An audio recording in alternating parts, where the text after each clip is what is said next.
Hey guys, Michael from bestbookbits.com, and today I want to talk about a little book that has a massive impact on my life called As a Man Thinketh by James Allen.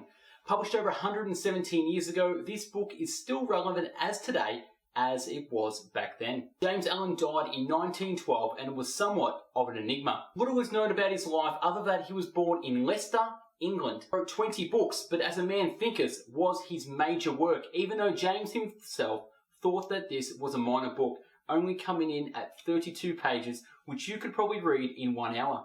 I wanted to share the best book bits that I found in this book, so here we go, the best book bits on James Allen, As a Man Thinketh. They themselves are makers of themselves. A man's character is the complete sum of his thoughts. Man is made or unmade by himself.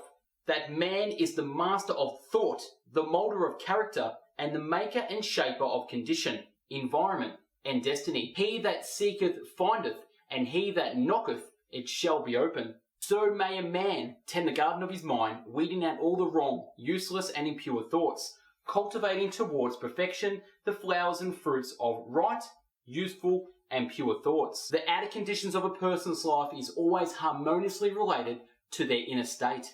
Good thoughts bear good fruits, bad thoughts bear bad fruits. The outer world of circumstances always shapes itself to its inner world of thought. Circumstances do not make the man, it reveals him to himself. Men do not attract what they want, they attract what they are. Men are anxious to improve their circumstances, but they are unwilling to improve themselves, therefore they are bound. That man is the causer of his circumstances. Good thoughts and actions can never produce bad results, and bad actions and bad thoughts can never produce good results. Suffering is always the effect of wrong thought in some direction. It is an indication that the individual is out of harmony with himself, with the law of his being. He will find that he who alters his thoughts to things and other people will have things and other people alter their thoughts towards him.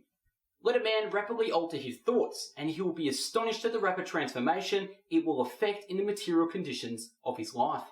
Men imagine thought can be kept secret, but it cannot. It rapidly crystallizes into habit and solidifies into circumstances. The body is the servant of the mind. It obeys the operations of the mind, whether they be deliberately chosen or automatically expressed. Disease and health, just like circumstances, are rooted in thought. Thoughts of fear have been known to kill a man as speedily as a bullet. Thought is the foundation of action, life, the manifestation. Change of diet will not help the man who will not change his thoughts. When a man makes his thoughts pure, he no longer desires unpure food. Clean thoughts make clean habits. Until thought is linked with purpose, there is no intelligent accomplishment. They who have no central purpose in their life fall an easy prey to petty worries, fears, troubles, and self-pitying, all of which are indicators of weakness. A man should conceive of a legitimate purpose in his heart and set out to accomplish it. He should make this purpose the centralizing point of his thoughts. Enter the ranks of the strong ones who only see failure as one of the pathways to attainment. The will to do springs from the knowledge that we can do. Doubt and fear are the great enemies of knowledge. He who has conquered doubt is he who has conquered failure. Thoughts allied fearlessly to purpose becomes creative force.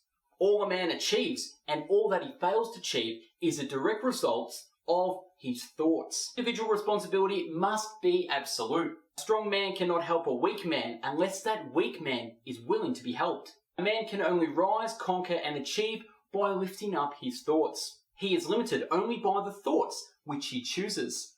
Choose wisely, think wisely. He who is constantly in the conception of noble and lofty thoughts, who dwells upon all that is pure and selfless, will as surely as the sun reaches its zenith and the moon its full, become wise, noble in character, and rise into a position of influence and blessedness. The dreamers are the saviours of the world, as the visible world is sustained by the invisible. Desire is to obtain, to aspire is to achieve. Your vision is the promise of what you one day shall be. The greatest achievement was first one time just a little dream.